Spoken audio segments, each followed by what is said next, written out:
Hello, here is my collection of Penguin non-fiction books, Orange Spines. The topics range here from politics, to travel, to economics and science. I don't have any of my history books here, I keep them separately, but let's get started. First up is Twilight of Democracy by Applebaum.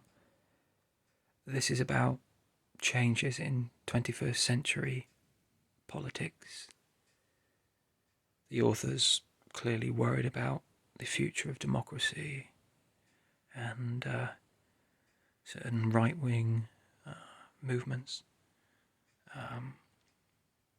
The author hosted a New Year's Eve party in 1999 to bring in the new millennium, and she talks about how many of the people who attended that party she no longer has anything to do with, as they've become anti-democratic, populists, far right. And so her personal experience is sort of reflecting a wider change. She focuses on the US, the UK and Poland, as those are the three countries she knows best. But she also talks about the wider world.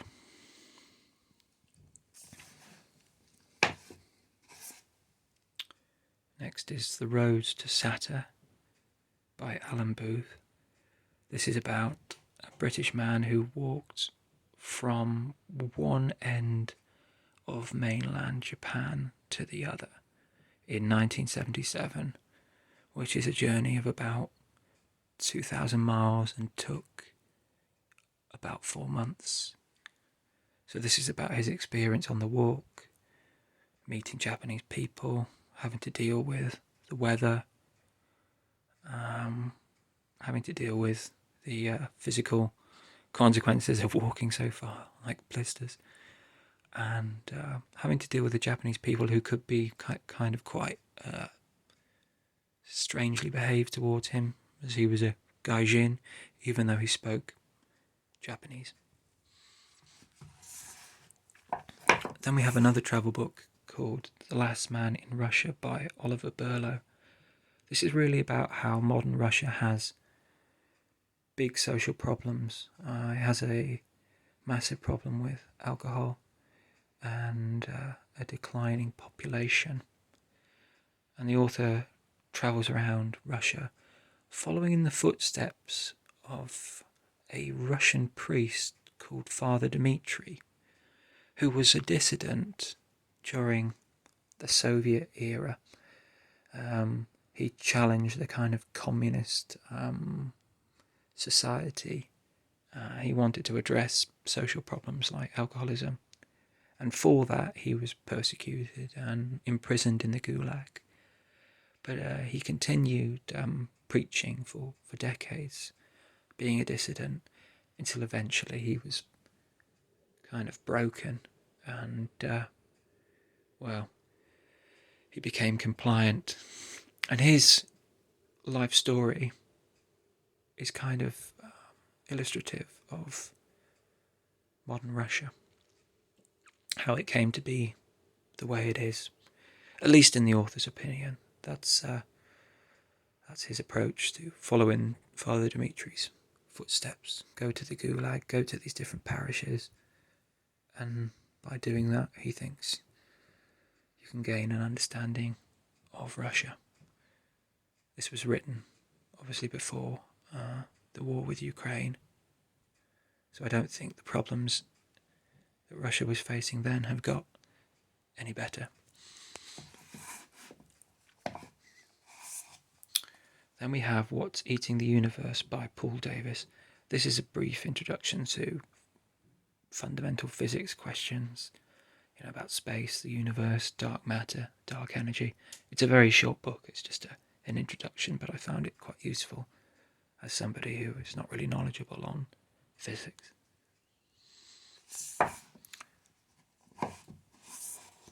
Then we have The Species That Changed Itself by Edwin Gale. Now this is a book about how, well, it's cultural and social anthropology. It's about how all other animals are shaped by their environment, whereas humans actually control their environment. And it's really about how our bodies have changed, how our society has changed. Literally, our bodies are different to that of our ancestors. We live much longer, we're taller, we're heavier, and we don't have the same sort of problems with disease as they had. So it's a very broad-ranging book about the history of humanity up to the present, our present-day bodies. But it's interesting. Then we have Bunker by Bradley Garrett. This is a book about people who build bunkers, preppers. These bunkers are basically built in order to survive after an event. Now, that event could be nuclear war, social breakdown, or a pandemic, for example. And it's interesting that this book was written during the COVID lockdown when everybody sort of became preppers. The author spends a lot of time in America researching, speaking to preppers.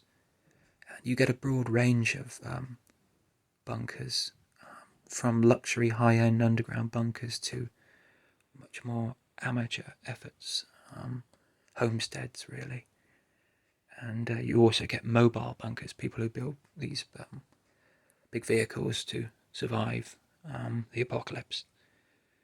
And he doesn't just spend time in America, other countries as well. But it's interesting that it was written in the context of COVID and seems more relevant now than before. Next we have The Italians by John Hooper. This is basically a book about Italian culture, geography, society, economics, just a broad look at the Italian people.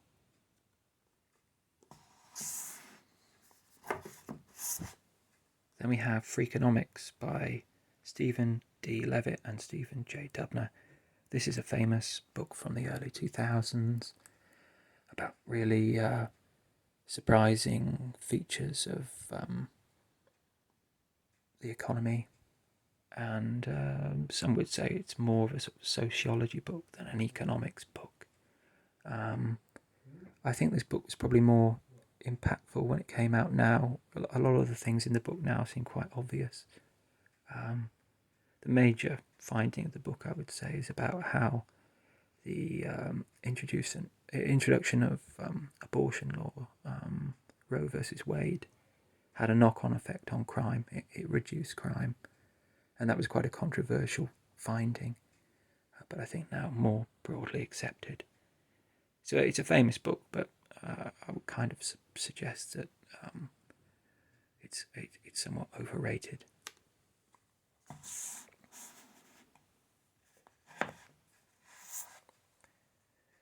Then we have The Fifth Risk by Michael Lewis. This is another politics book, really. And what it's really about is, the author has a lot of respect for government, for government departments, which often get derided in the media by people as, these bureaucratic, ineffective, unelected, ineffective bodies. But he really champions them in this book and says they do important work. And the title of Fifth Risk is basically about how you get some obvious risks, obvious threats, and then the fifth risk, the one you're not thinking about, is the one that gets you. And that's important because this book is really about the Trump administration and how They took their eye off the ball.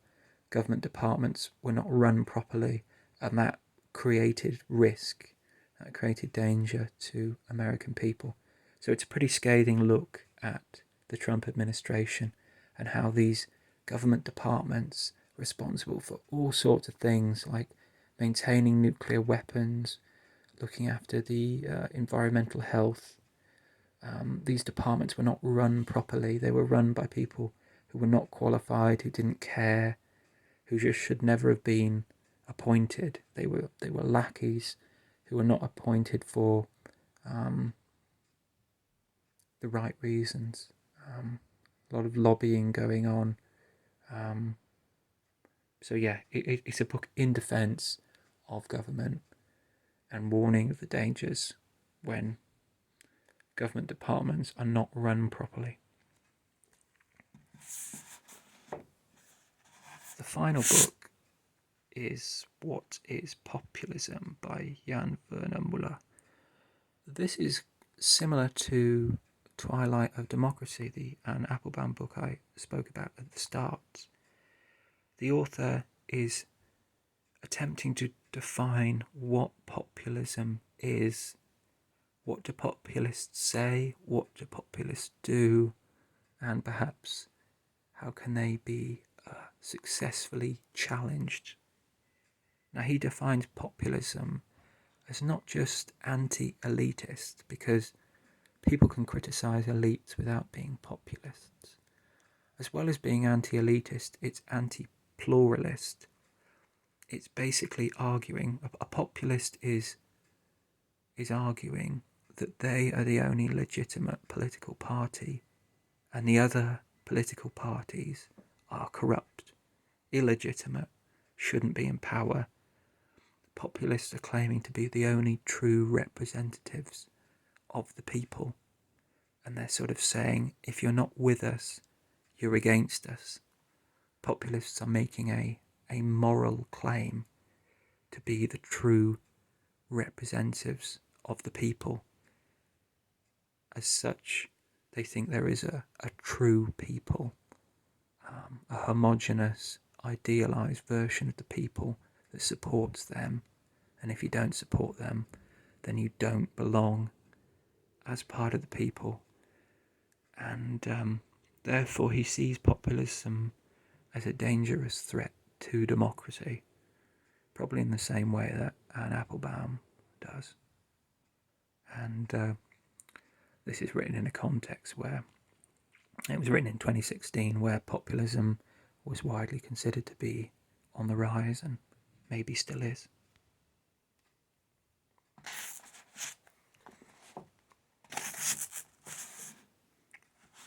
So, that's my collection of Penguin non-fiction. Thank you very much for watching. Goodbye.